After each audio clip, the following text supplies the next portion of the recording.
The way our system is set up, there is a strong incentive to vote for one of the two major parties. Voters feel an incentive essentially not to waste their votes on third-party candidates. They don't want the other side to win, and they feel like, oh, if I vote for this third-party candidate, then I'm depriving, my preferred party of a vote. Lesser of two evil voting is a product of our election system, otherwise known as plurality or first past the post. In systems where you have a first past the post election, whoever gets the most votes gets the seat, and that's it. And how we vote for our leaders enables fear and negativity to be viable campaign tactics. A man you can bait with a tweet is not a man we can trust with nuclear weapons. The Clintons are criminals. Remember that. They're criminals.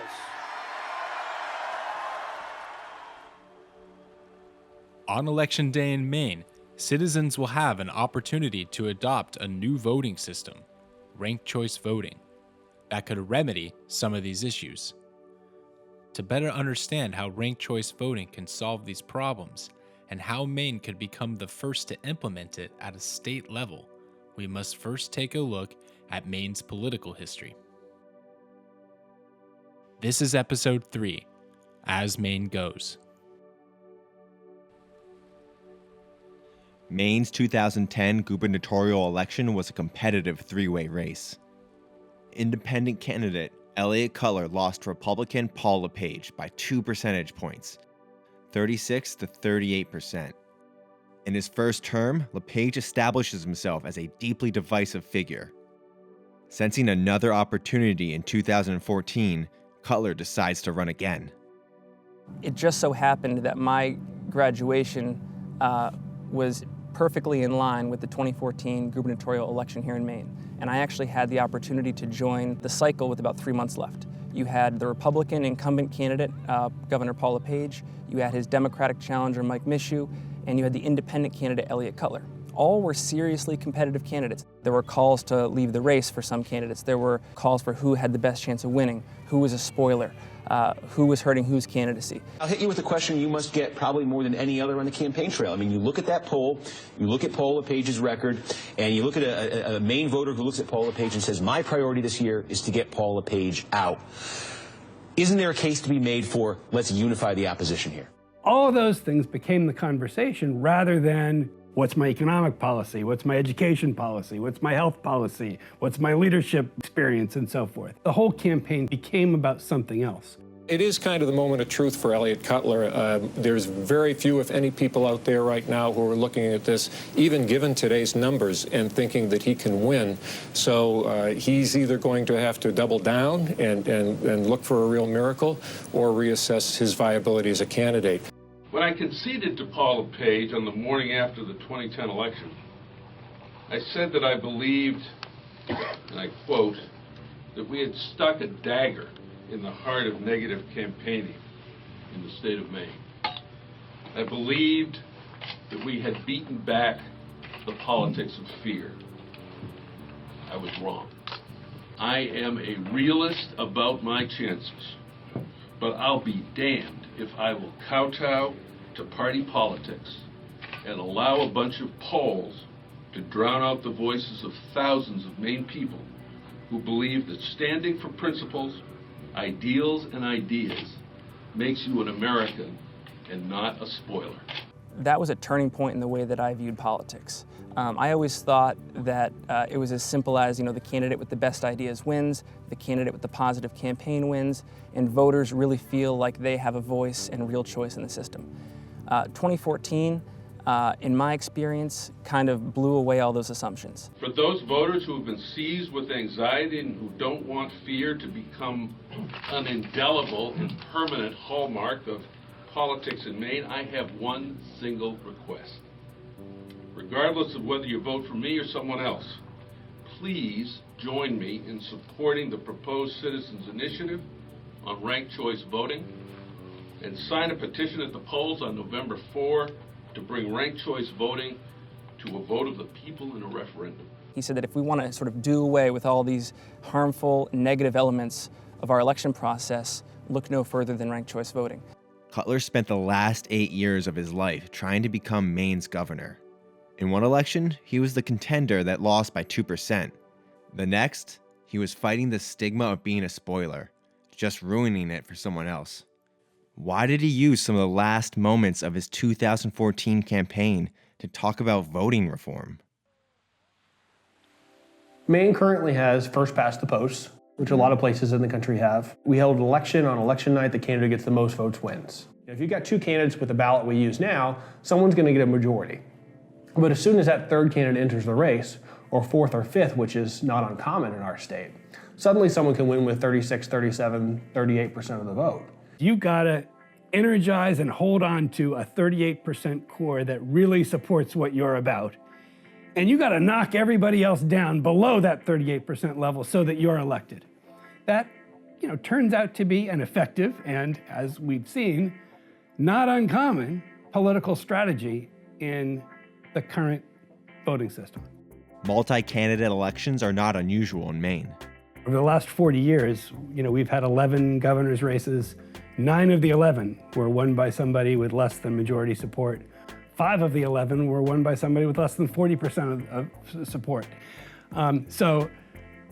And that includes Republicans, Democrats, and independents. Independent and third-party candidates aren't getting 3 or 4 or 5% of the vote. They're getting 9, 15, 20, 35% of the vote. They're very competitive. And that's what Mainers like. Because of this, some Mainers had been looking for a system that would better accommodate the electorate's political diversity. The reform that Cutler endorsed in his press conference is called ranked choice voting. In ranked choice voting, rather than casting one vote for one candidate, you rank the candidates in order of your preference. In order to win using ranked choice voting, a candidate must earn a majority of the votes. If a candidate gets a majority in the first round, we're done. They win. Good job. If there's no majority, the last place candidate is eliminated. The ballots that rank that candidate first now move to the second place choice, and the election is recounted. Rinse and repeat until there's a majority winner. There are precedents for using this system. It's already in use in several cities and for overseas citizens, including military in a handful of states. In the cities that use ranked choice voting, politicians tell stories of how it changed their strategies to be more positive and inclusive.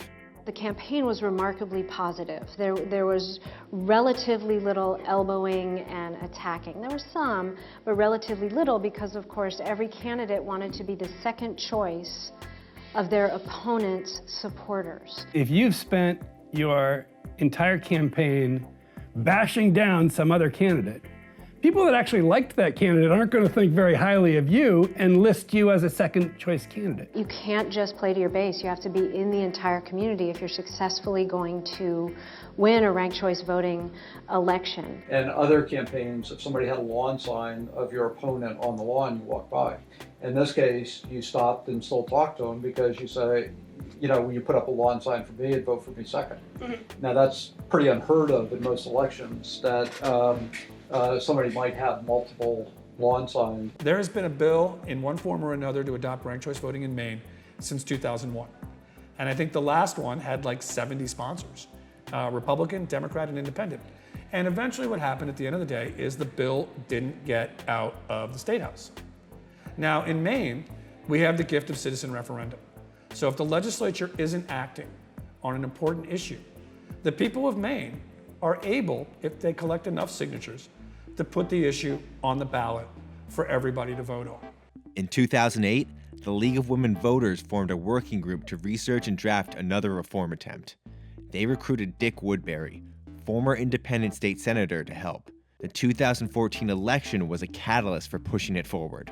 No matter which of the 3 candidates you were supporting, I thought there was never a time when the complications of multi-candidate races would have been clearer.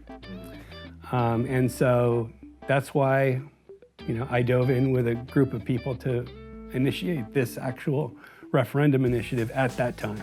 Dick submitted the proposal to the Maine Secretary of State, and it was approved.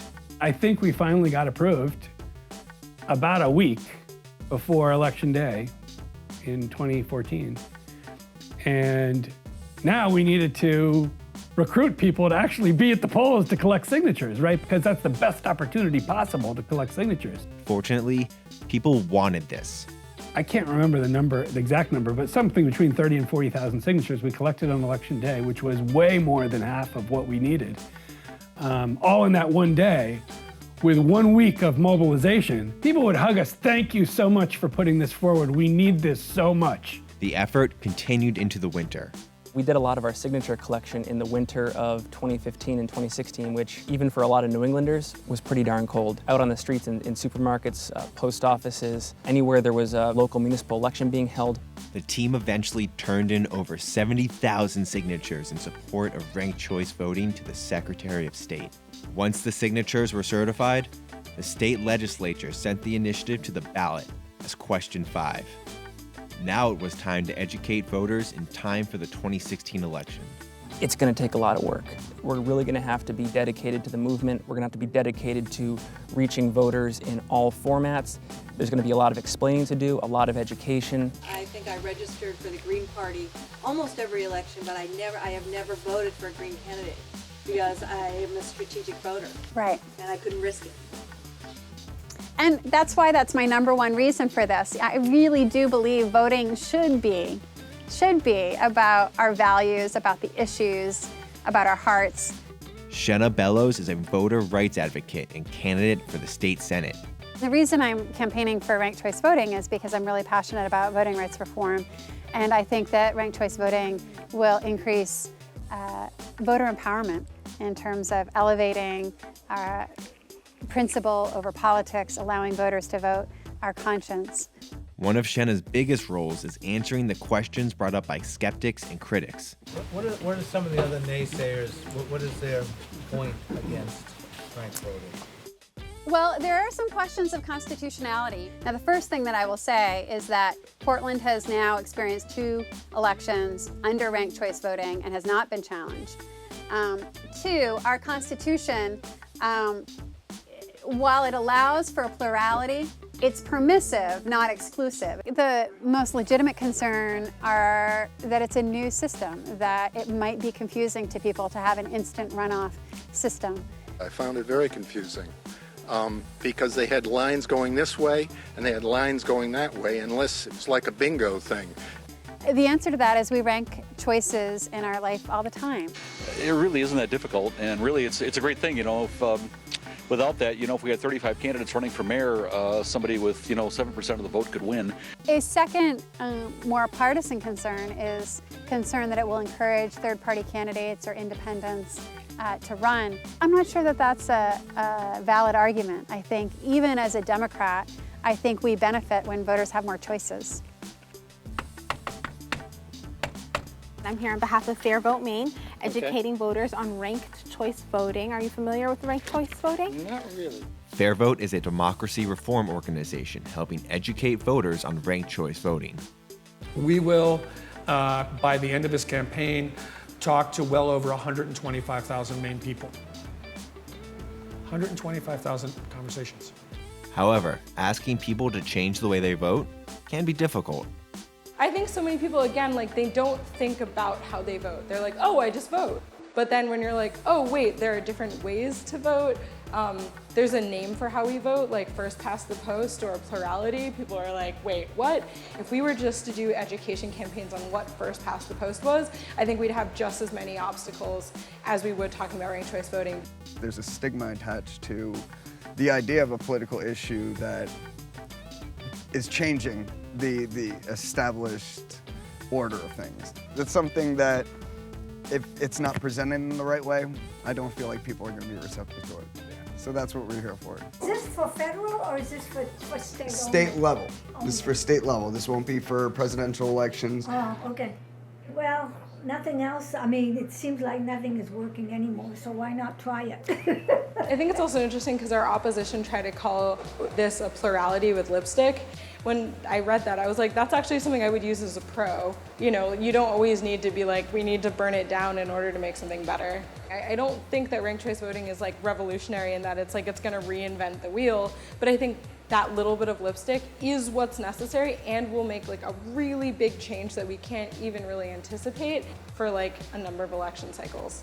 It'd be unfair to approach ranked choice voting as a cure-all for democracy. Nothing's perfect. It won't magically solve all negative campaigning, all strategic voting, or ensure everyone is happy with election results. It isn't necessarily the best move for every town, every state, every office. Your mileage may vary. And yet, even some of ranked choice voting's biggest critics will concede that it is a step in the right direction. To move away from our current system is an experiment worth doing. I think that there is going to be a receptiveness nationally for this kind of model.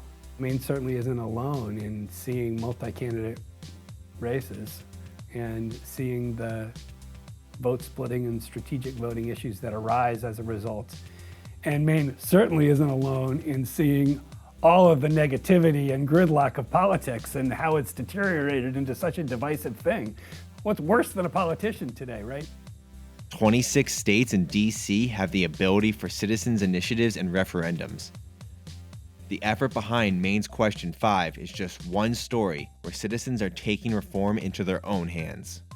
These stories all have a common thread: citizens unhappy with the current system, working together to better their government. Organize, organize, organize your friends and your neighbors and get involved and talk about democracy reform. Local citizens have to be involved in doing the research themselves, having a real conversation about what their challenges are, what they'd like to see improved about their politics, and then look at the different various reforms and figure out what works best for them. The people of this country deserve the democracy that they truly deserve. But it doesn't come for free, and it doesn't come without grassroots effort to say, not only do we want change, we demand change, and we're going to become part of that change. And I hope, the old adage is true, that as goes Maine, so goes the nation, that other states look to Maine as an example that, hey, if they can do it in Maine, we can do it here too.